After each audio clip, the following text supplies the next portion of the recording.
I still remember that night. Christmas Eve, snow falling like quiet ashes over the road, and me driving 3 long hours back to my hometown.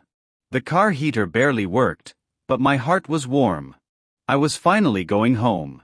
For months, my sister Linda had been calling, saying, "David, come home this year. Mom misses you. We all do." And I believed her. You see, family meant everything to me. Even after Dad passed away, I made sure to call every week, send flowers on Mom's birthday, and never forget a single Christmas card. No matter how busy life got, I tried to stay close. But that year was different. I'd lost my job in November, the one I'd worked so hard for, and I didn't tell anyone. I wanted to see my family, not for pity, just for peace. I thought maybe Christmas would remind me that I still belonged somewhere. When I finally reached the old house, the lights were glowing warm through the windows, laughter spilling into the night. It looked just like home. But when I knocked on the door, no one opened. I tried again. Then I saw shadows inside, figures moving, my family, and I realized they had seen me. The laughter stopped. A voice whispered something. Then, silence. I knocked once more. "It's me, David." Still nothing. The cold crept in through my coat. The snow deepened. I waited for a full 10 minutes before accepting what my heart already knew. They had locked the door. My family, the people I loved most, had shut me out on Christmas Eve. So I walked back to my car, sat there in the freezing dark, and decided. If this was how they saw me, then I would show them something they'd never forget, not through anger but through grace. My family had always been complicated. After Dad died, everyone drifted in their own directions. Linda took charge of the house and became the self-appointed leader of the family. She was proud, successful, always organizing perfect dinners and posting about them online. Mom lived with her, depending on her care. And my younger brother, Michael, well, he followed whoever made life easier. I lived 3 hours away, working as an operations manager at a manufacturing firm. I wasn't rich, but I managed fine. Still, among them, success meant one thing: status. And I never quite fit that definition. Last summer, at Linda's birthday dinner, I overheard her whisper to Michael, "David's too sensitive. He always makes everything so emotional." I laughed it off then, but maybe I should have known how deep her judgment ran. When I lost my job 2 months before Christmas, I didn't want to burden anyone. I thought, family is for joy, not pity. So I packed some gifts I'd bought earlier, small meaningful things, and drove down. On the way, I kept imagining the warmth, the hugs, Mom's smile. I even pictured sitting by the fireplace, sharing stories of Dad, and maybe finally feeling at peace again. But the moment I stood outside that door, with snow melting on my face, reality hit harder than any storm. They had seen my car. They had seen me standing there. And they'd chosen silence. Later, I learned why. Linda had told everyone that I might come asking for money, that I was struggling, and she didn't want drama to ruin her perfect Christmas dinner. So she made a decision, to pretend I wasn't there. That night, I slept in my car at a nearby gas station. I didn't cry. I just stared at the empty road and thought about how easily love turns into pride. But as dawn broke, I decided something quietly inside me. I wouldn't hate them. I wouldn't confront them. I would simply show them who I really was. My revenge wouldn't be loud. It would be kind.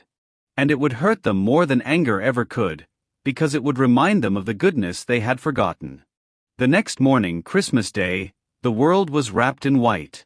While families gathered by firesides, I sat at a diner, drinking cheap coffee. The waitress, a kind old woman named Clara, noticed I was alone. "Rough night?" she asked. "Something like that," I smiled. She poured me another cup and said, "Sometimes, the ones who hurt you teach you the best way to love yourself." Her words stayed with me. I spent the next few weeks thinking, not about revenge in the usual sense, but about how to rise without bitterness.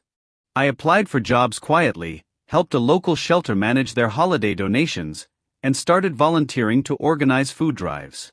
It gave me peace. For the first time, I felt needed again. Then, one morning in January, I got a call from a small logistics firm. They had heard about my volunteer work and offered me a position, with better pay than my last job. I accepted. Over the months, I rebuilt myself piece by piece. And with every small success, I felt lighter, not because I was proving them wrong, but because I was rediscovering who I was before their judgment clouded me. Still, I couldn't forget that night. Not out of pain, but as a quiet reminder. I decided that the next Christmas, I'd do something they'd never expect. When December came again, I called Linda. She sounded surprised but polite. "Hey David, it's been a while." "Yeah," I said calmly. "I wanted to talk about Christmas this year." "Oh, we already have plans." "It's a small thing, just close family." "I understand," I replied. "I actually wanted to ask if I could send something for Mom." "Sure," she said quickly, relieved. That was all I needed. A week later, I prepared a package, one that wasn't wrapped in anger, but in quiet meaning. Inside, I placed 3 things. A framed photo of all of us from years ago, the last Christmas Dad was alive. A handwritten note that said, "Family is not built by perfection, but by forgiveness." And a check for a charity donation, made in their name, to the same shelter that had given me hope when they shut me out. Then, on Christmas morning, I arranged for the package to be delivered to their doorstep. No name on the outside. Just a simple card that read, "From someone who still believes in family." That evening, my phone rang. It was Linda. Her voice trembled. "David, I don't know what to say." I said softly, "You don't have to say anything." She paused. "We got your gift." Mom cried when she saw the picture. "Michael's been quiet all evening." I stayed silent. Then she whispered, "We were wrong, David. About everything." Her words didn't sound rehearsed. They sounded human, small, tired, real. "I told them not to open the door that night," she admitted. "I thought you'd come with problems, and I didn't want to deal with it. I wanted a perfect Christmas. But now, I see what we lost trying to look perfect." For a moment, I said nothing. Then quietly, "You didn't lose me, Linda. You just forgot who I was." There was a long pause before she spoke again. "Mom wants to see you. Please, will you come tomorrow?" I hesitated, not because I was angry, but because I wanted to be sure my heart was ready. "I'll come," I said finally. But not for apologies. For peace. The next day, I drove again. The same 3-hour road, the same snow, but a different feeling. When I reached the house, Linda opened the door herself. Her eyes were red. Mom was sitting in the living room, frail but smiling faintly. When she saw me, tears filled her eyes. "Oh, David." I went to her, hugged her gently, and said, "It's all right, Mom. I'm home." There were no grand speeches. No shouting. Just quiet truth filling the space where pride once lived. Michael came over too. "I should have stopped her," he said softly. "I just followed along. I'm sorry, man." I nodded.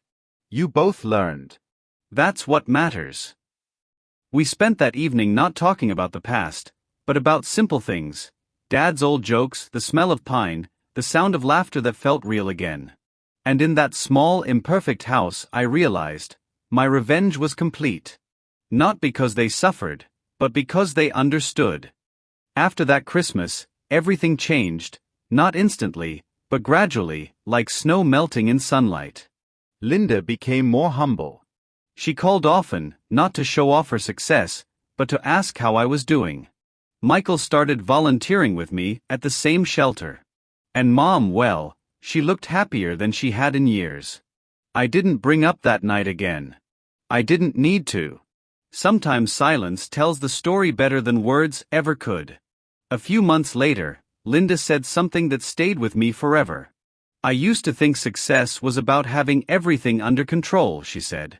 But now I know, it's about having the grace to admit when you're wrong. I smiled. That's all I ever wanted, Linda. Not an apology, just understanding. Over time, our family rebuilt itself. Not through grand gestures, but through small acts of care.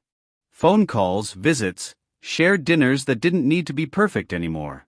Every Christmas after that, they made sure to leave the door open, literally and figuratively.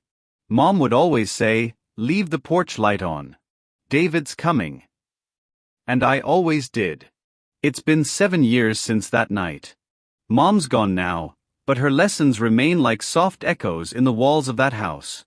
Linda has 2 kids who call me Uncle Dave. And every Christmas, we sit around the same fireplace, laughing, remembering, and keeping a single empty chair near the door. They say it's for me, a reminder never to shut someone out again. Sometimes I still drive alone on snowy nights and think about that younger version of me, standing outside a locked door, feeling unwanted. I wish I could tell him then what I know now. That real strength isn't in proving others wrong. It's in staying kind when they're cruel. It's in answering silence with grace. Because one day, that grace becomes the loudest voice in the room. It changes people, not through guilt, but through reflection. My family learned that. And so did I. So if you ever find yourself betrayed by the ones you love most, don't rush to anger. Don't try to break them the way they broke you. Instead, become the mirror they cannot ignore. The calm, kind reflection of what they lost when they chose pride over love. And when life gives you that quiet chance to respond, do it not with vengeance, but with dignity. Because sometimes, silence is the best revenge.